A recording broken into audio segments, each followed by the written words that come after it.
Benita ulet për një bisedë të gjatë dhe të qetë me Ludon, por ajo që nisi një muhabet i zakonshëm, shndërrohet shpejt në një rrëfim emocional.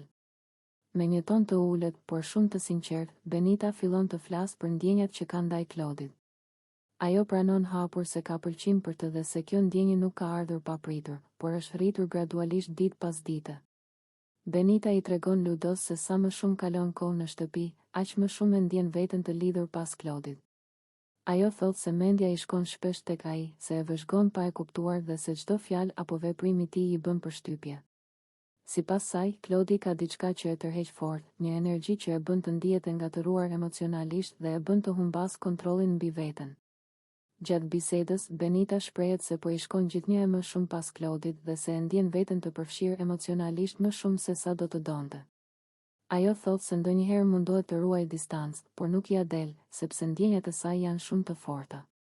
Ajo përdor shprehje që tregojnë sa e madhe është tërheqja e saj dhe sa e vështirë është për të ta mbajë veten. Ludo e dëgjon me vëmendje, pa e ndërprerë, ndërsa Benita vazhdon të shpjegojë se kjo situatë po e bën të ndihet e turbull. Ajo thot se ndjen sikur po mbaron pas Klodit, sikur emocionet po e marrin përpara dhe se ndonjëherë e kap një ndjenjë e fortë që nuk di si ta shpjegojë. Benita qesh nervozisht, por duket qartë se ajo që thot vjen nga zemra. Ajo i rrëfen Ludos se Klodi i zgjon ndjenja shumë të forta dhe se ndonjëherë dëshira për t'u afruar me të është aq e madhe sa e bën të harrojë gjithçka përreth. Benita pranon se kjo e frikson pak, sepse nuk është mësuar të dorëzohet kaq shumë emocionalisht, por njëkohësisht e bën të ndihet e gjallë. Biseda zgjat për disa minuta dhe bëhet gjithnjë më e thellë.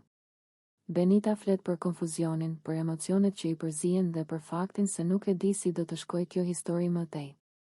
Ajo thot se ndjenjat për Klodin janë reale dër. E se nuk janë thjesht pjesë e lojës, por diçka që e prek personalisht. Ky moment mes Benitës dhe Ludos bëhet një nga rrëfimet më të sinqerta brenda shtëpisë. Fjalët e Benitës tregojnë qartë se ajo është e përfshirë emocionalisht dhe se pëlqimi për Klodin ka marrë një përmas të madhe. Atmosfera mbetet e qetë, por e ngarkuar me emocione, duke lënë të kuptohet se kjo ndjenjë mund të sjellë zhvillime të forta në vazhdim.